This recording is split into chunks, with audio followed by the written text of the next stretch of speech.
আগে থেকেই তাদের এই গোলগুলো সেট করা। আমরা যদি মনে করি থাকি যে 5ই আগস্টের পরে তাদের এই গোল সেট হয়েছে, আমরা ভুল করছি। তাদের এই আজকে যে জায়গাটায় তারা এসে দাঁড়িয়েছে, এটা কিন্তু তাদের দীর্ঘ পরিশ্রমের ফল। এটা হঠাৎ করে একদিনে এটা অ্যাচিভড হয় নাই। তারা গুপ্ত রাজনীতি, সুপ্ত রাজনীতি, আওয়ামী লীগের সঙ্গে মিশে রাজনীতি, কে জামাত করতো, কে শিবির করতো, নোবডি নোজ, সব মেনে নিয়েই বলছি এটাও তাদের একটা স্ট্র্যাটেজির অংশ।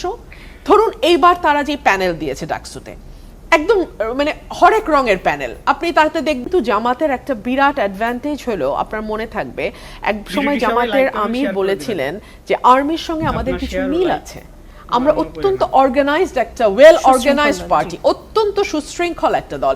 সো জামাত যদি বলে যে অমুক আসনে কলা গাছ দাঁড়াবে, জামাতের কোনো প্রার্থী সে যতই যোগ্য হোক, সে কিন্তু ওই আসনে আর নিজেকে মানে ডিক্লেয়ার করবে না প্রার্থী হিসেবে।